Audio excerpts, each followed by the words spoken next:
اس کا مطلب یہی ہے کہ آپ اپنی مرضی سے پڑھیں. نماز وہ ہے جو اللہ کی مرضی سے پڑھی گئی.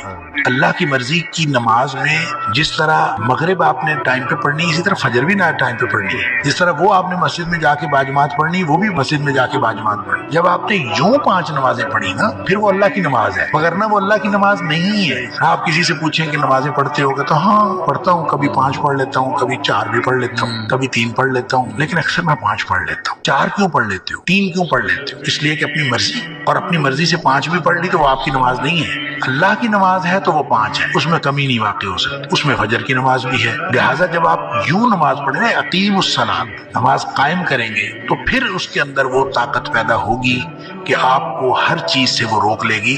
ہم جب نماز کو اس طرح کا کرتے ہی نہیں ہیں تو گلا کر رہے ہوتے ہیں کہ نماز تو ہم پڑھتے ہیں لیکن یہ روکتی نہیں ہے، پھر بھی یہ روکتی نہیں ہے. آپ پہلے نماز کو بنائیں.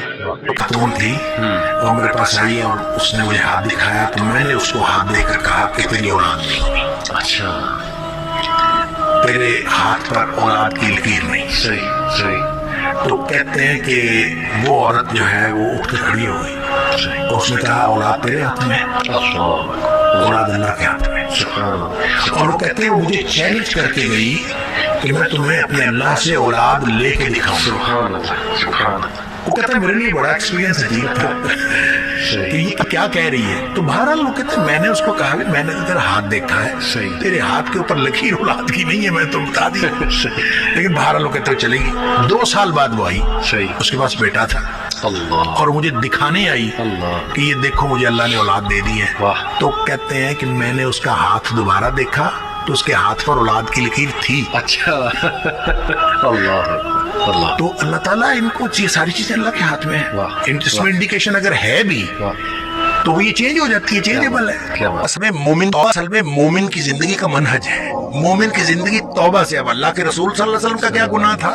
نبی کریم صلی اللہ علیہ وسلم فرماتے ہیں میں ایک دن میں 70 سے زیادہ توبہ استغفار کرتا ہوں، صحیح. اور ایک حدیث میں فرمایا 100 دفعہ میں توبہ استغفار کرتا ہوں، اور تم بھی توبہ استغفار کیا کرو. تو جب نبی پاک صلی اللہ علیہ وسلم ایک دن میں 100 دفعہ کرتے ہیں تو ہم کس بات میں، ہمیں تو سارا دن توبہ استغفار ہی کرتے رہنا چاہیے. جب نبی پاک صلی اللہ علیہ وسلم کرتے ہیں تو اس کا مطلب ہے یہ گناہ کی وجہ سے نہیں ہوتی.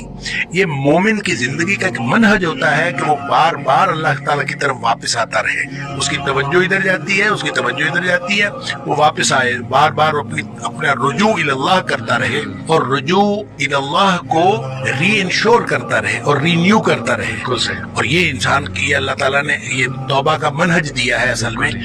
وگرنہ ایسا نہیں ہے کہ لازماً توبہ کرے، پہلے گناہ کرے پھر توبہ کرے. گناہ نہ بھی ہو توبہ کرے.